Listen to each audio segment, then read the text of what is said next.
first saw Tootsie when it came out. I had just moved to New York from Los Angeles, and I was working in a movie theater, and it played, and I would watch it over and over and over again. So I saw it many times when it first came out. I just loved the stakes. The stakes were so high.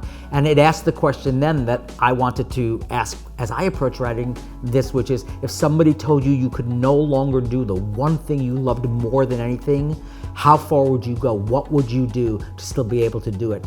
The movie itself lives in a world of music. There's a musicality to just the tone and the rhythms of the movie itself. And because it's about the entertainment industry, it was very easy to say, how do we take this and make it sing? When they asked me to do it, my first reaction was, no, I don't want to do this.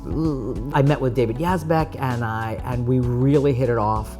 And we knew that if we approached it like a short story and not a movie, and just could do the show that we wanted to do and write it, reinvent it, but not lose the DNA of the piece, it could be okay, it would be all right.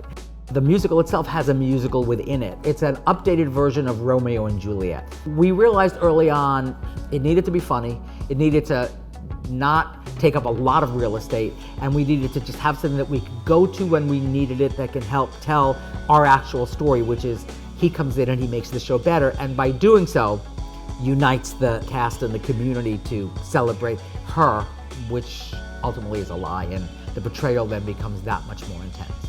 I decided early on to write my play and then bring back from the movie what might fit into it, and not the other way around. I felt that would be the tail wagging the dog. I didn't want to be locked to anything. I just knew that at its core there was this story that I wanted to stay true to, and then the arteries that it took from there and the form that it would take would be our own. I knew the tone that it needed. That was the first thing that you have to decide. What's the tone of the piece? And we knew we could have a lot of fun with the comedy, that we could ground it in this really emotional and relatable story and place, and therefore have the license to be able to go really big with some of the other characters. Have jokes, have big set pieces and big moments, but also never lose that what's driving this is character, and what's driving this is desperation, and what's driving this is story. We did a number of things to make it feel much more relevant to the era that we're living in. One of the things is that we took the female characters in the piece and really gave them a strong sense of self and confidence, and they're very much propelling the story. A perfect example is the character of Julie. In the movie, she sort of learns about her life and gets her strength from Michael. I wanted it to be the other way around. I wanted to create a strong character that I understand why he falls in love with her, and that he learns from her, and not the reverse. A man putting on a dress in 2019, 2020 does not have the same political and social information that it did in 1982. Also, the culture of women in our society has changed greatly since that time. The idea of feminism and misogyny and how that has evolved and changed all these years. And just the tone and style of the comedy. So those are all the things that I felt like we had to really look at and change.